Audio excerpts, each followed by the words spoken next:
forward with a purpose, with a plan. And what do I mean by that? I mean a PIMP. Participate in my program. Pimping. That's what I'm looking for. If you ain't talking about pimping, I ain't talking about doing nothing else. Soon as I hit the stage, boy, but I go crazy, but I go crazy, but I go crazy. You messing with my money, boy, but Good I morning, go crazy. good afternoon, good evening, wherever you are in the world. Welcome back to Facts Only with none other than your host, E.T. Facts. You build your life with someone. It's so much quicker when you find a like-minded individual. You get together, you stay together, you move forward with a purpose, with a plan. And what do I mean by that? I mean a PIMP. Participate in my program. Pimping. That's what I'm looking for. If you ain't talking about pimping, I ain't talking about doing nothing else. I'm sorry. Not sorry. Participate in my program. That would also mean that I actually have to have a program. Fellas, don't go out here trying to holler at women if you don't have a program for them to participate in. Women don't want to be with someone who is not rooted and grounded in his masculinity, knows who he is, knows what he wants, is assertive and intelligent and confident and driven, ambitious, moving and executing said plan. It's just a fact. Fellas, don't get on here saying, yeah, Eric, man, that's cool. Yeah, man, I agree with everything you said. But you don't got a program. Get yourself a program.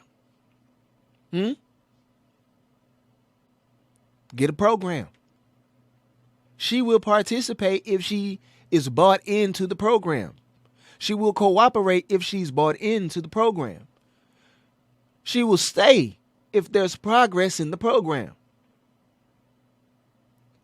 Listen, fellas, men build a house, women make it a home. If you got a program and it's legit, she's going to get behind it. And if she's the woman that you need to be with, if you assess her character, she's going to be a good mother. She's going to help you rear up the children. You guys are going to progress through life. I'm speaking from experience. The only thing that I do not have in my life currently are children, but I have everything else in my program set up to be able to rear them the way that I want to rear my children. And my wife is in agreement. That is the issue. We are in agreement. Problem is, we have these issues in our community because we can't agree. Christians who are watching this, how can two walk except they be agreed? Amos 3:3. It is a proverb nonetheless, whether you don't even believe in the Bible. It is a proverb nonetheless. Two people cannot walk together except they be agreed. AOL and Time Warner merged. You know how they did that? That means both parties sat down, came to the negotiating table with consideration. Basic contract law, transaction law, consideration. You need to bring something that I find valuable to the negotiating table, and I need to bring something you find valuable to the negotiating table. And what we ultimately need to do is decide, is what you're bringing and what I'm bringing enough to join both entities together? It's not about equal, it's just about value. This whole equality thing has gotten us as a group of people completely out of balance. Consideration. I find this valuable about your entity / organization, and you find this value about the entity / organization, and I will take this and join myself to you, and we will be better. And you know what happened to AOL and Time Warner? They ended up selling to Verizon in 15 for $4.4 billion. Eric, why are you bringing this up? Because this is what relationships are. You have to understand you don't get everything. You can't get everything because you're dealing with a human being. You can't go out and get it for yourself because life is dependent on more than just you. Unless you have a business that is solely dependent on you, and there's only a handful of businesses that a human being can be involved in that's completely dependent on them, and they have uncapped earning potential, and then they can go and do what they want. But everything you want to do after you make the money still involves people. So, this is the deal. Me as a man and you as a woman have something of value. Now, the question is, the thing that you think is valuable about you, am I going to place the same value on that? No. And vice versa. Because we're human beings, and that's how it goes. You don't get everything. You have to sacrifice something to get ultimately what it is that you want. And if you don't take a risk, don't expect to get a reward. That's just the way that this goes. Eric, how does this, you just talking, how does this apply to marriage? Marriage is a business. It is the oldest business of our existence. I didn't marry my wife for love. I didn't. Because here's the thing about love. Love is simply the byproduct of what my requirements for a relationship were. Okay?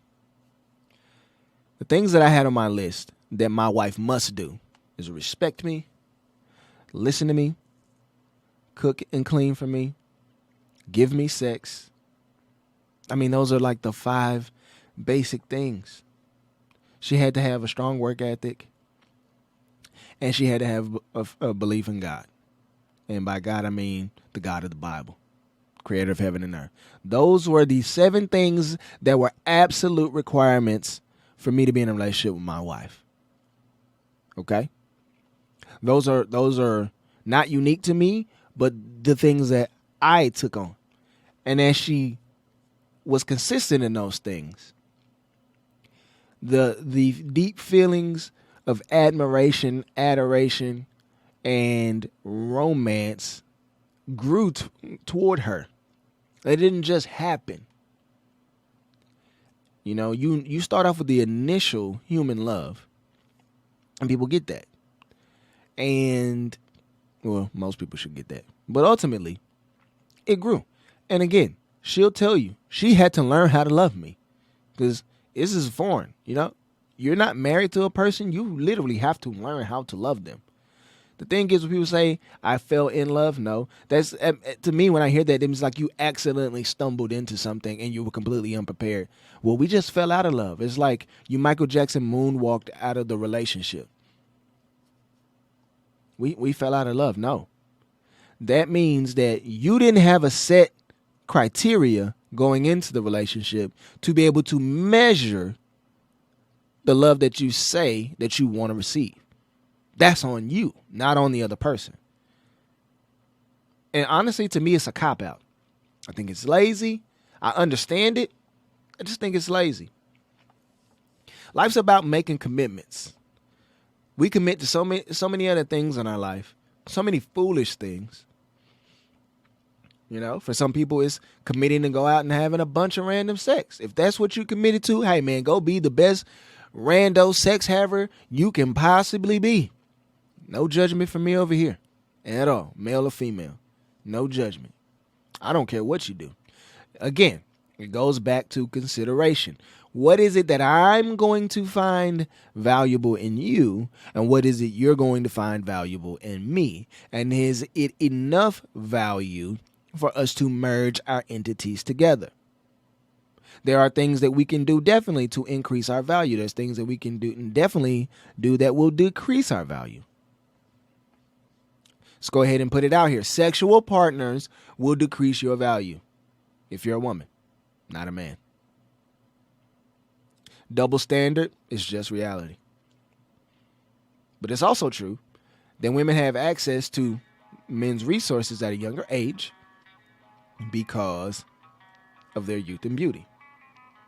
And as a man gets older, he has access to women's body because of his accomplishments if he actually goes out and has a program and does the work. Now, some dudes get lucky and they rest on their good looks, and women too. You rest on your good looks to get access to whatever it is that you want. Money, sex, other resources, whatever that might be for you. You use it until you can't, and then when you're over 35, you start getting real nervous. Not so much the guys, because 35-year-old guy who makes 6 feet tall and makes over $100,000 a year has access to quite a many more partners than a woman over 35 who's never been married, with or without children at that point. It's like the options go down for you. Why? Because I can go get the new model. Just being honest. This is why we have problems. You're waiting too long. I'm not paying a premium for your worst years. I'm going to pay the premium for your best years. And if you waste 20 to 27, 28 years old taking a bunch of random dick, which again is your choice. I don't have a problem with your choice. What I do have a problem with is you making me pay a premium. And me is the proverbial me, the man. And you being the proverbial woman, you. Men should not and will not pay a premium. Not the type of man you want anyway. Is going to pay premium price for the leftovers. I don't. What if you went to Ruth Chris Steakhouse? You said you wanted a steak, medium rare. You want New York strip, filet, prime, whatever it is that your particular cut, tomahawk, whatever your particular cut is. You said you want mashed potatoes, macaroni and cheese, sauteed green beans, steamed asparagus, whatever your veggie and carb of choice are. And they brought it out to you in containers, and you could tell that it was reheated. Would you pay the listed price for that meal? Or would you be upset and offended? We all know the answer. You're not paying the listed price for leftovers. And neither are men. They don't have to. Not in this society, especially when, ladies, look at the cities here. Look at the graft here. And look at the statistics here. Right there. They don't have to. Until you are shown these facts and statistics, you cannot make a better decision.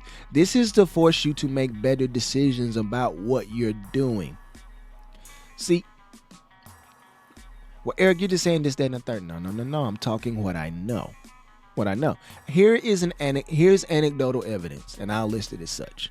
But it's purely an example. Me and my wife have been married 7 years. She has come across so many women. More so black women than not. There's some white women who have said the same thing. But this is a black and white issue for the most part. The other races of women completely get it and don't flinch when she says this. But it's you two groups of women that don't seem to get it. Me and my wife got married. I was 27. She was 30. We met in Bible college. We were really gung-ho about going full-time into the ministry. And for a while we did. But the ministry doesn't pay. Not until you've in it for a long time. And I don't like relying on the paycheck for something that I'd much rather do for free. So that's why we got out of the church business and into the professional world. And when we first got married, we had no money. Before we got married, we started sharing money like 6 months before we got married. I was making $250 a week as a pastoral intern. She was making $10 an hour working, for a temp agency. So sometimes her paycheck would be equal to what I was getting, and sometimes it would be double what I was getting. It just depended on the assignment. Never had an issue. Never had an issue. She was nervous about going in on money because she didn't know how responsible I was. She was so used to her money and this, that, and the third. And again, for me, it was like, hey, man, listen, if we can't do this, if we can't be transparent about money when we don't have any, we dang sure ain't going to do it when we do have some. She agreed. We went all in. In 6 months, we saved $4,000. And for us, that was the most money either one of us had at any one time. We got married. We got a couple grand more. But we did not have a place to stay. I didn't have an official job, and where we were in the country wanted 3 times the rent, and I had no proof of income. It was very difficult to do. I was looking for work. I had gotten a job offer exactly 2 days before we were set to say I do, which is crazy. And I didn't start that job until, 2 months after we had been married. We ran out of money. We were staying in an extended stay hotel. A lot of you listening would not have done what we did. We slept in the car in a record blizzard at that time in the city that we lived in. And she did not complain one time to me. She knew I had a job. We had just started. I hadn't gotten paid yet. We ran out of money. We fell on a hard time. We had a decision. We could have bossed up and made it through, or we could have bitched up and she could have went back home to her father, and I could have went back home to my grandmother's house, because that's the only thing I had at the time. That's the only thing she had. But what we did? We stuck it out. We stayed together. And the end result is we're in a way better situation, an extremely different situation. I mean, I make really good money. She makes really good money.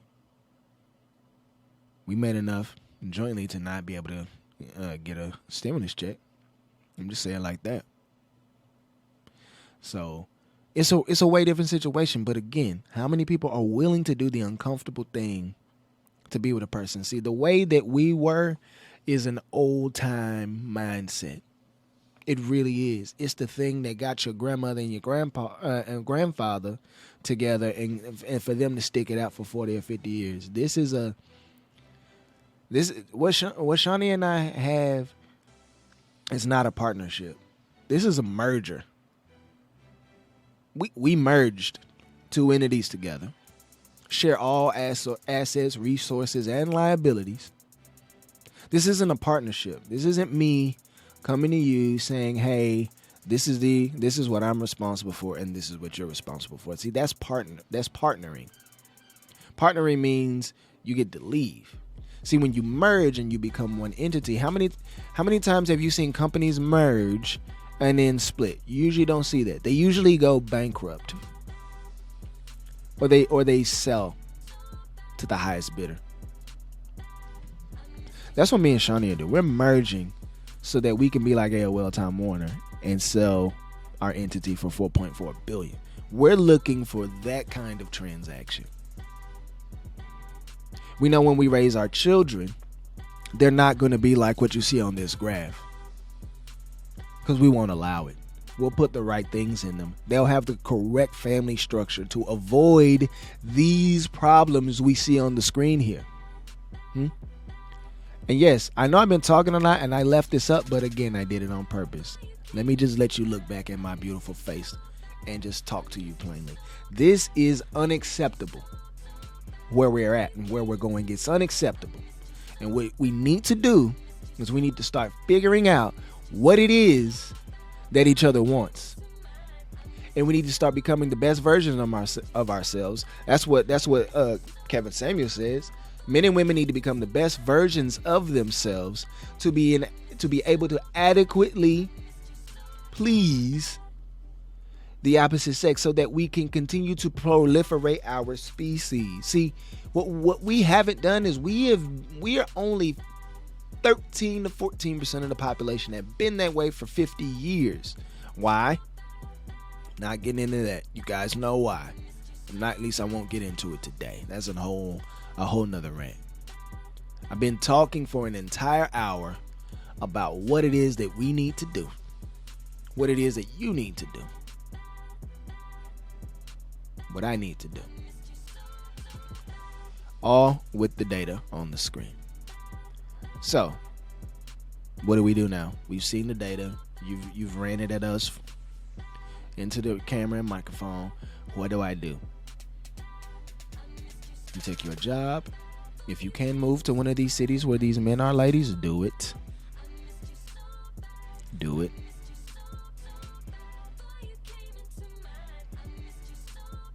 Be very conscious of the way you present yourself. Work out. Eat right. Defy the statistics. Do not be this over here. Don't be in this block right here. Don't do that. It's not what we want to see anymore. And that is too low as well. This is absolutely unacceptable. See, we should be higher here.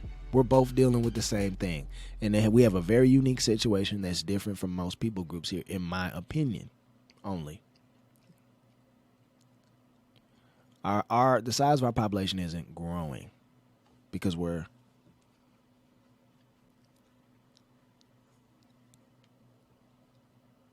ending the lives of those conceived before they have an opportunity to breathe. I mean, that's just the name of the game at a 50% clip.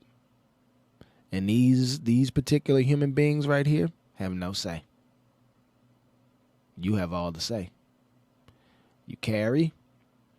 You conceive. You may or may not carry. You have the option to do so. And if you do carry, again, you have all the say so. So when it's that heavily weighted, one side, don't marry the government. Marry your man. Because if you don't do something the government likes, the government is going to hit you ultimately where it hurts, in your pocket and in your feelings. The government doesn't like what you teach your children. They will take them away from you. Who's going to stop them? It's just you, ladies. You're going to hire an attorney, spend more money that you may or may not have. Or you can make better decisions about the relationships you get into and get one of these guys right here. And men, if for the love of all that's holy, get some dick discipline. Yeah, I said it. Get some dick discipline. Stop dipping your wick in anything that's slick with a pulse and get it together. Dude, a vasectomy is $800 to $900. A vasectomy. And yes, you can have it reversed. But I would say get an irreversible vasectomy. Before you do that, go and go freeze your sperm. Women are freezing their eggs. Go freeze your sperm. And then make sure you get tested and you can prove that it's blank. That you're shooting blanks. Don't be out here reckless like this. Get some dick discipline. And I'm telling you to get a vasectomy because most of y'all don't want to wear a condom. Those of you are willing to wear a condom, wear one, maybe two. Make sure it fits. Don't be out here trying to be bigger than you are or smaller than you are. Don't let your condom slip off or break or anything like that.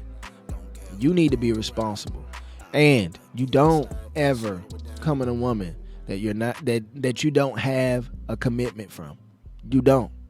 She's earning your commitment. Don't give her the commitment that you don't want to give for 18 years because you didn't have enough discipline to wear a condom and pull out. Never ejaculate in a woman under any circumstances that you're not in a committed relationship with. And by committed relationship, I mean a marriage. Don't ever ejaculate in that woman. Yeah, it feels good for this 10-15 minutes you gave out. But this next 10-15 years ain't gonna feel so good. Especially statistically speaking. So, what are we doing? What are we doing? Let's make better decisions. Let's stick to the facts. Let's use the facts, data, and statistics to help us make better decisions. And let's start turning our communities around. been ET Facts on Facts Only. I appreciate y'all being here and rocking with me today. And I look forward to the next time we get to meet. Seems like every night. Don't care who's wrong or right. I hope the end is sight. Slow it down and we